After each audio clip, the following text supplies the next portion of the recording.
Buenas noches. Agradezco la oportunidad de tratar del Dharma.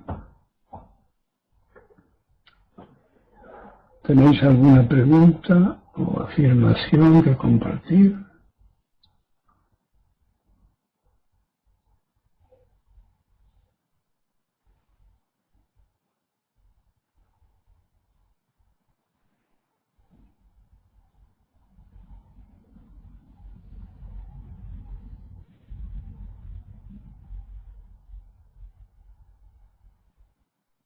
Bueno, pues empiezo.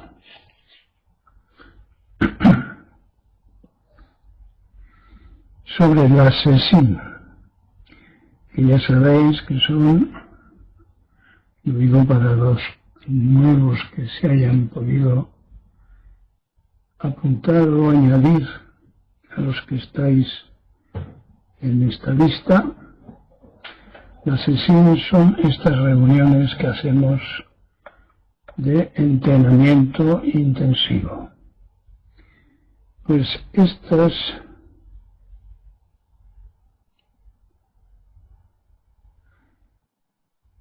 concentraciones de 2 o más días, 9 o 10, esta última, de práctica, no son asequibles a todos. El protocolo o el orden para principiantes por los cuales han de irse preparando son las lecturas, las charlas, el zazen sentados, el zazen de las acciones cotidianas, se trate de las que se trate, y las disciplinas del apéndice. Para los principiantes, como digo, pues las 3 primeras disciplinas, que algunos no tienen claro si son prácticas, y se lo aclararé diciendo que sí, que son prácticas. Escribirle a Shobogenzo, escribirme a mí cada 15 o 20 días, a través de Soken, sobre la práctica experimentada y los obstáculos encontrados, evitando, eso sí, todo asunto personal, contar su vida, preguntar por la mía, opinar, discutir, emitir juicios, etc. Yo lo leeré y quizá, aunque no siempre, daré alguna instrucción.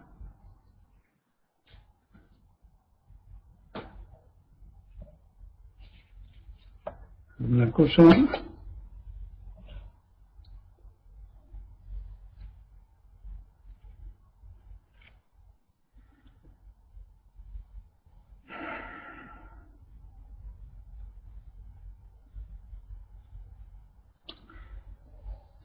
sin sentido ni significado. Algo sobre este asunto. Al principio extrañará esta vacuidad, este vacío, si pensamos con el ego sobre esta afirmación de que nada tiene sentido ni nada tiene significado, porque es la mejor manera de distraernos en lugar de dedicarnos a la realización de nuestra naturaleza, que es de lo que se trata. Así que esta vacuidad extraña, siendo pensada por el ego, pero solo es un concepto, como dice la frase entera, un vacío lleno de tesoros incalculables.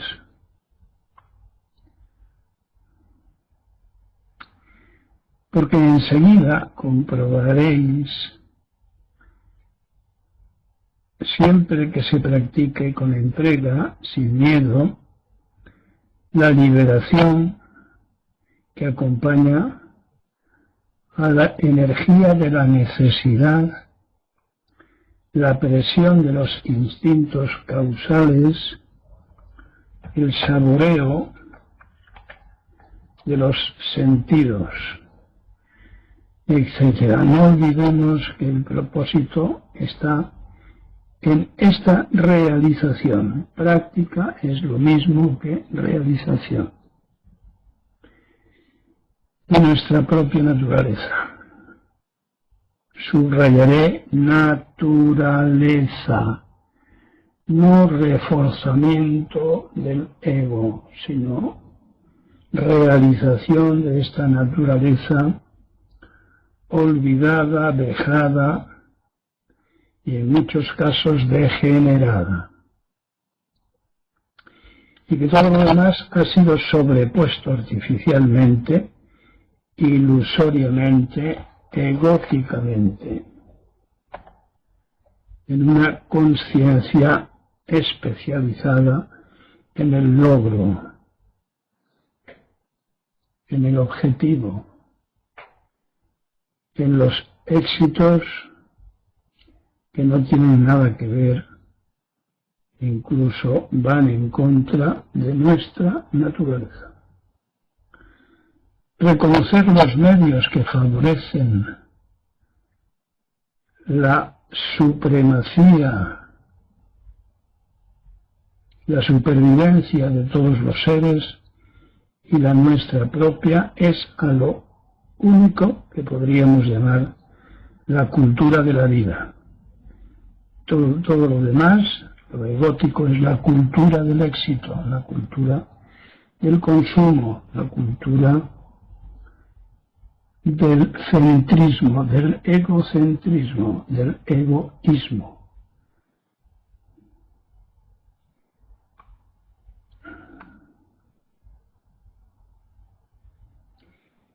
Y digo cultura de la vida en un nuevo sentido, porque esta vez procede de donde debe, sentido según las palabras. La evolución de la inteligencia, pregunto yo, ¿estará siendo sustituida por la habilidad propia de los primates? El día pasado hacía algún comentario sobre este punto, estableciendo cierta comparación entre el desarrollo de las habilidades tecnológicas y la atrofia de la inteligencia, entendida esta como la capacidad de percibir la realidad globalmente.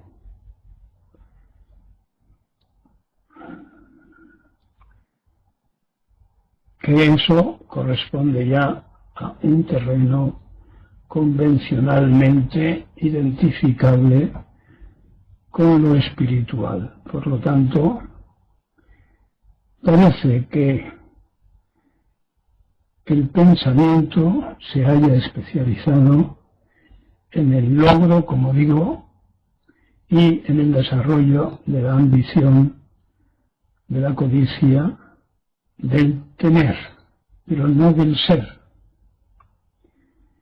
¿De qué nos vamos a ayudar si no es del estado de alerta, Francine, y del grado de conciencia liberada del ego para continuar el camino?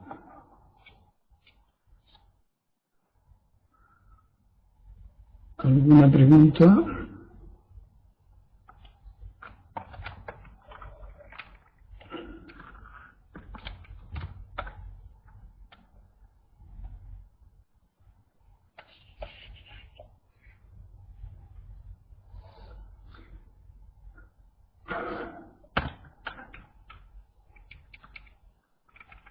Oía el otro día a una mujer protectora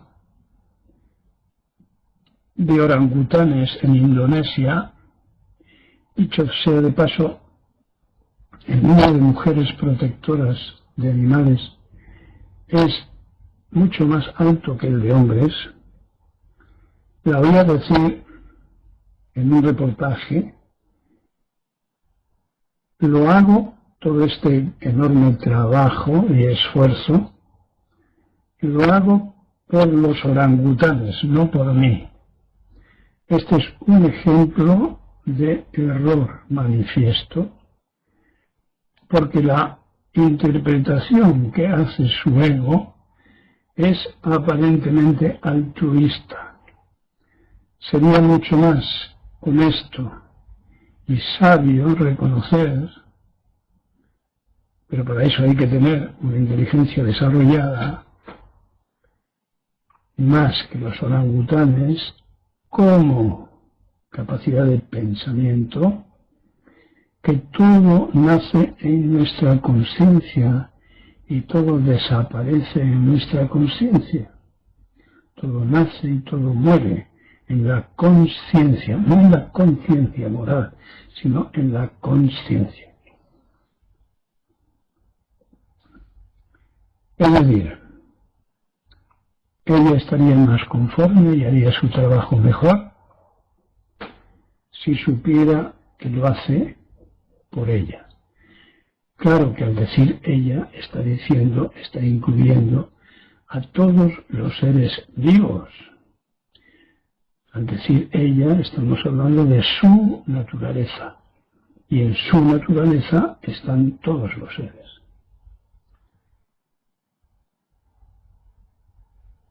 Como sabéis, estos errores proceden de habernos creído el lenguaje y de haberlo interpretado según la experiencia de cada uno. A esto lo llamamos individualismo, idealismo, romanticismo, sentimentalismo y todos los ismos más que queráis. Pero no se trata más que de ignorancia, de egocentrismo, de inconsciencia. Caer en la cuenta revoluciona nuestra conciencia, aunque no aparezca otra conciencia todavía más profunda, porque esta procede de la práctica de las enseñanzas de Buda. Otro ejemplo de ignorancia artística lo tenemos en un comentario hecho por un sentimental, un romántico, que decía que la naturaleza conserve su poesía. Esto es una estupidez. Y el autor no se enteraba. La naturaleza no tiene poesía, no necesita la poesía. La poesía es una deformación personal de la naturaleza, como cualquier arte.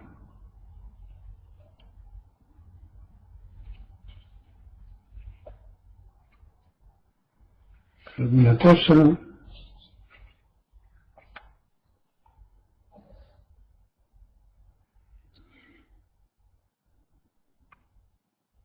Nada.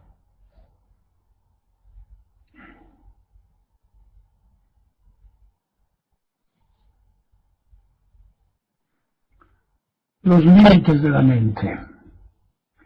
Me refiero a los límites que hacen añicos el equilibrio, y al decir equilibrio me refiero tanto a lo mental como al funcionamiento del organismo y las relaciones con todos los seres vivos. Porque todo es uno, no hay dos.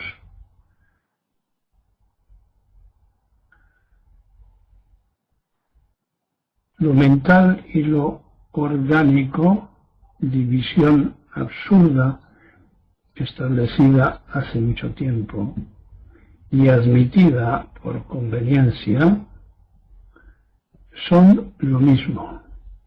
Y aunque no lo comprendamos todavía, formar parte del cosmos es unificarse con todos los seres. Y esto no es pensable. Es como cualquier asunto básico de la vida que es incomprensible.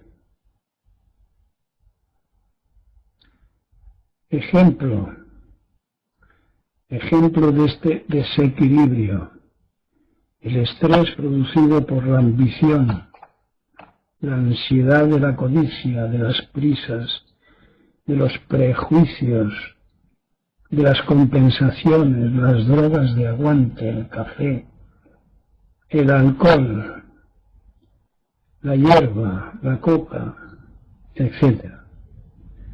Cuando hablo de límites me refiero al desconocimiento o escasa valoración de las propias energías o resistencia y los intereses por los líos en los que nos meten los deseos, las ilusiones, las metas, los logros, etc.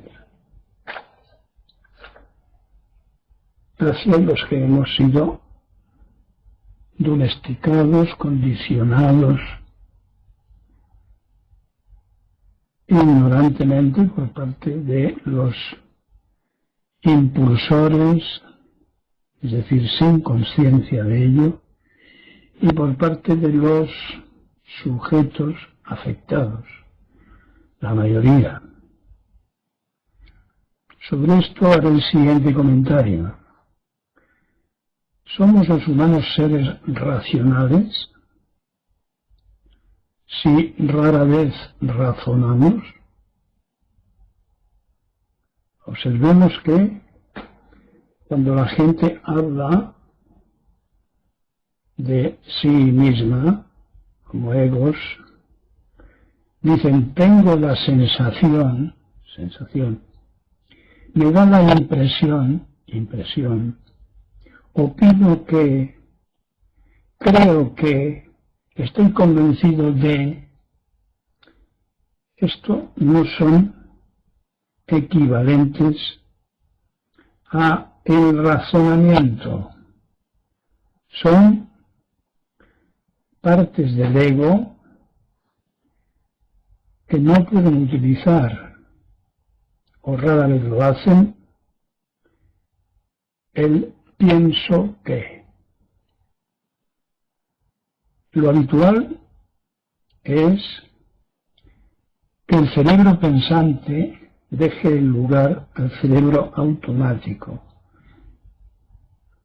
Entiendo por deje el lugar es que el cerebro pensante se duerma y deje el paso libre entrecomillado, claro, al cerebro automático, al cerebro condicionado por los aprendizajes. Pero, mejor dicho, por la costumbre, los sentimientos, los gustos, los deseos, en una confusión grave entre sentimientos y sensaciones. Es decir, las sensaciones no van a poder llegar limpias a nuestro cerebro porque allí las espera un sistema de interpretación adquirido.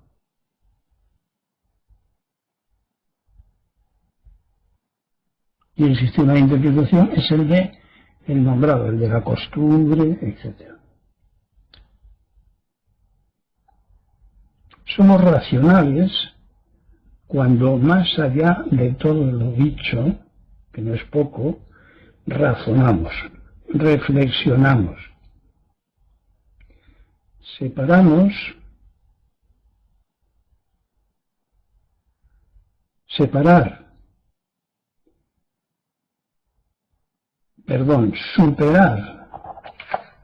superar la infancia es razonar sin defender lo personal.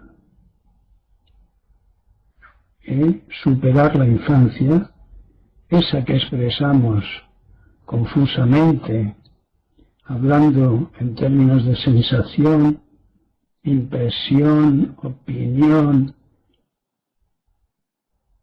creencia, toda esa confusión es propia de un funcionamiento infantil del cerebro.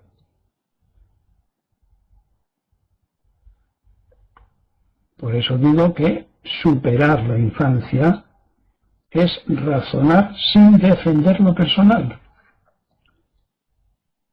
Todos tenemos experiencia de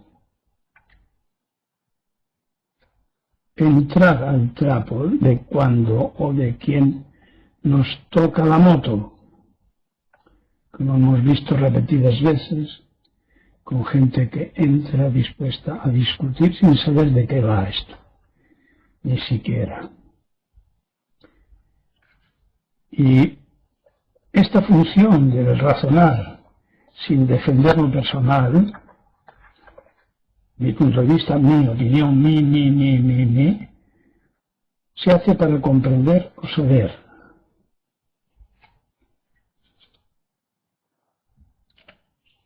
¿Algún comentario?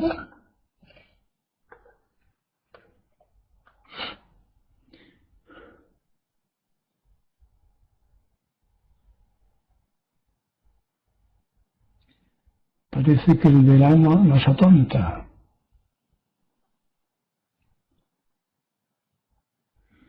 Bueno, pues continúo con el tema en el que estáis tan interesados, de la fidelidad o la infidelidad.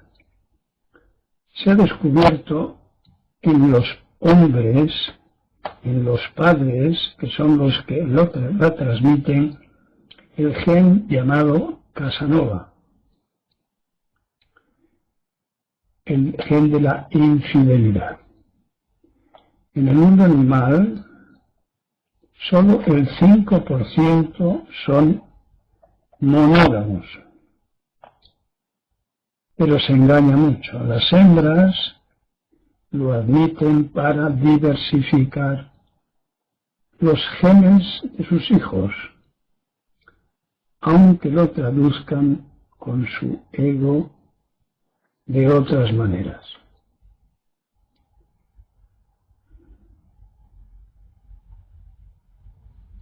Entre los humanos esta investigación es muy variada en sus resultados, porque estos resultados dependen del grado de sinceridad y del ambiente cultural. Pero entre 10 y 20 de cada 25 hijos de la madre no lo son del padre oficial. Y nos podemos preguntar por qué molesta. Pues porque a lo mejor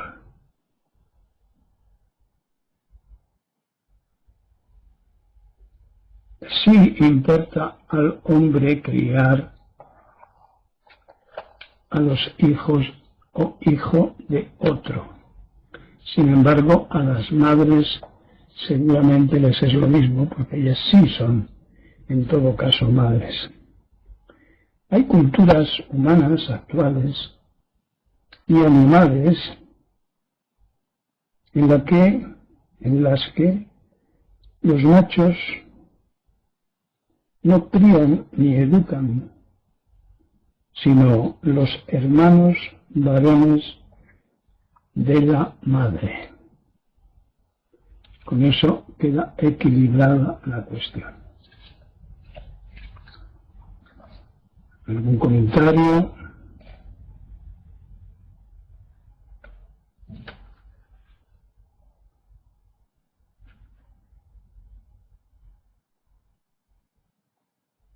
¿Cómo quitar este cartel que sale?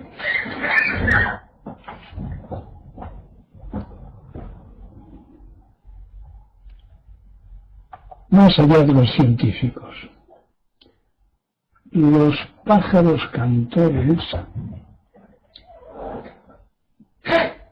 pueden aprender trinos toda su vida porque generan nuevas neuronas. Este es un hallazgo que puede ser muy importante. Otro hallazgo, las encefalinas o endorfinas o antalginas o analgésicas, una neurohormona, están presentes en la saliva.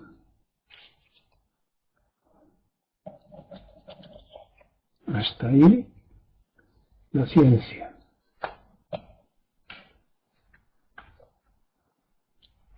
Para animarnos algo sobre la muerte. La idea de la muerte se asocia al dolor y el dolor no deseado se convierte en sufrimiento. Cuando pensamos en la muerte, lo que tememos no es la muerte, sino el dolor que pudiera acompañarla. La extinción de la conciencia es la nada como ausencia de todo, no como presencia de todo, que era la nada de la que hablé al principio. No solo la del ego. Y es la nada porque el desapego total la transforma en una no diferencia con la tierra.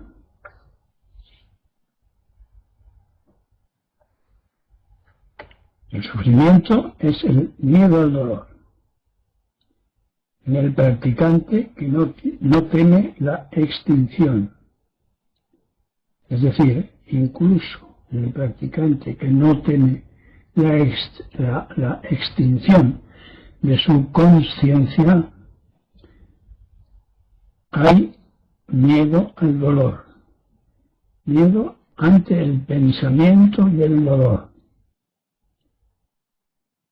Pero la naturaleza en su sabiduría, con la vejez, disminuye el dolor. Y sobre todo la mayor parte de los que mueren en coma. Es decir, sin conciencia. Pero para los dormidos es muy importante no saber dónde van a ir, porque dan por supuesto, si tienen creencias, que van a alguna parte. Y quieren asegurarse, cuando solo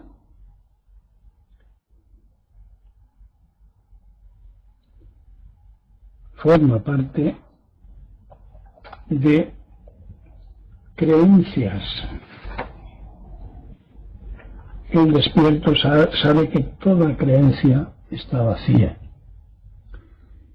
Hay mucha gente mayor que está harta de sufrimientos, sean relacionales o de enfermedades o la falta de energías de la vejez o el sinsentido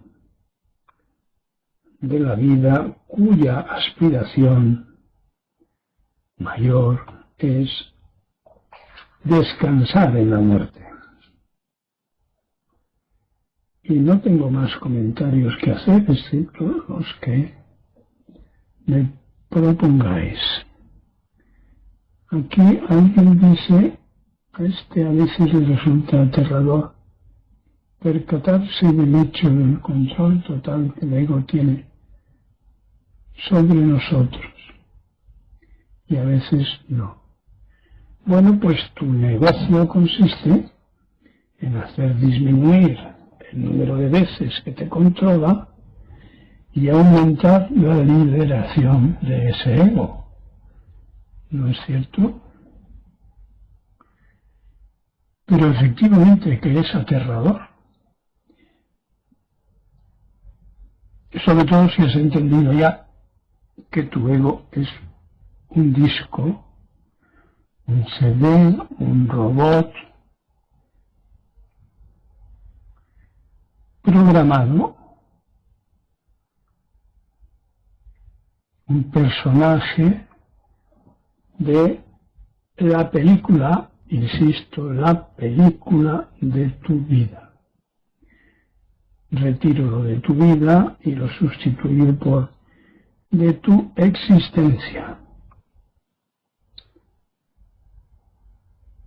No se puede llamar vida a una existencia enajenada en el ego.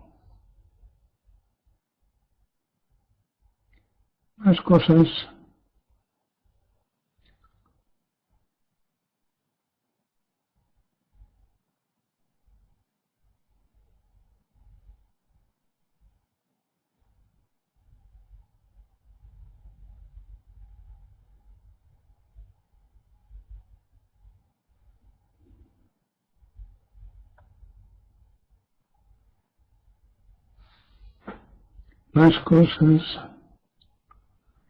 cerramos ya.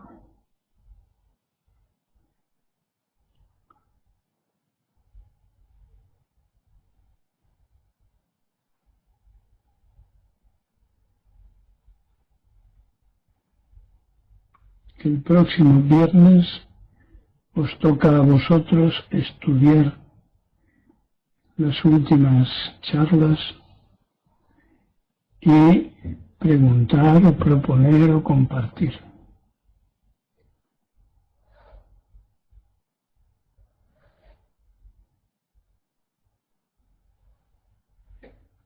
Argo dice que es abandonar el cuerpo-mente.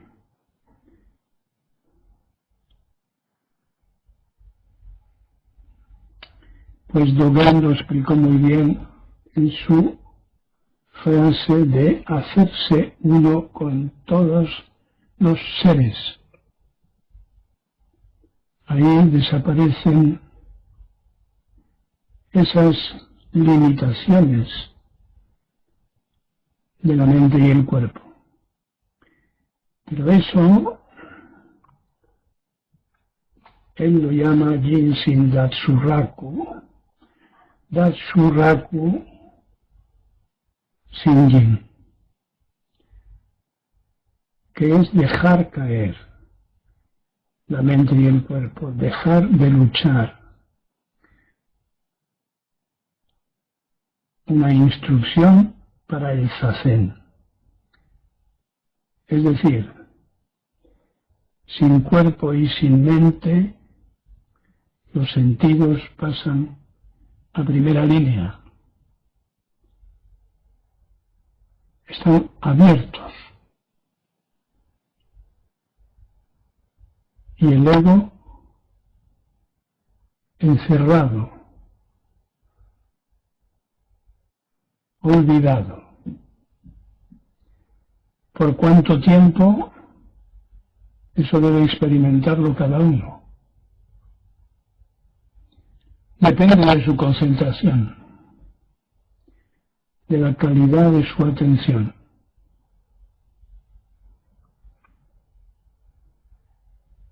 En la medida en la que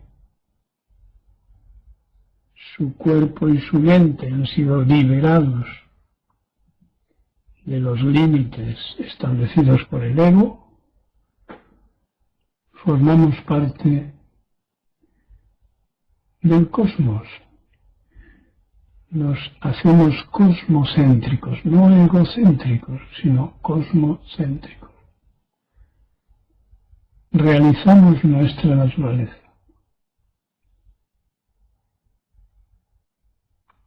Cada vez.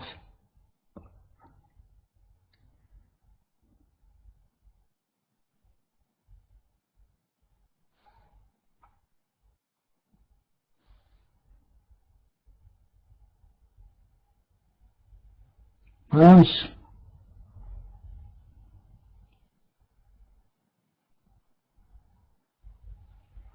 Común.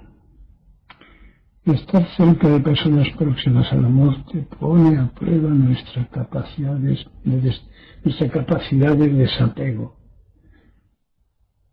Eso siempre que hayas comprendido lo que es el desapego, o bien te hayas convertido en un profesional, médicos, enfermeras, sanitarios en general, experimentan el desapego debido al alto número de ocasiones en las que acompañan al moribundo. Llega un momento en el que no se implican en la muerte del otro, es decir, han transformado la versión personal de la muerte en impersonal. Y eso es lo que hemos de realizar,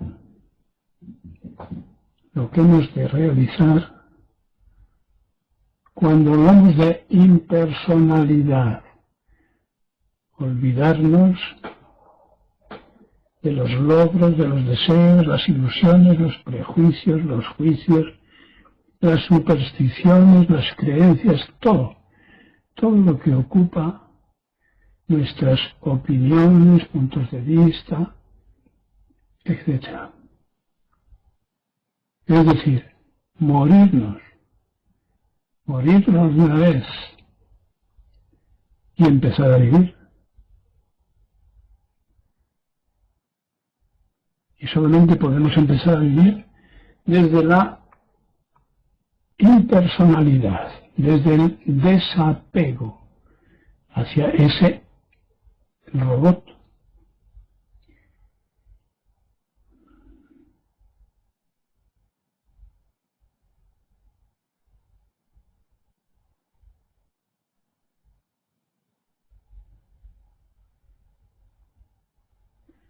¿Comprendes?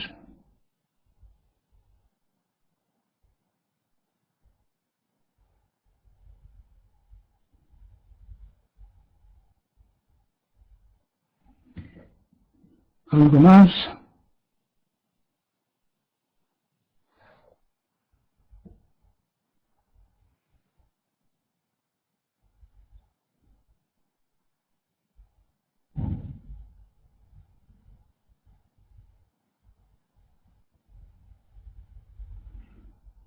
Pues si no hay más, lo dejamos aquí.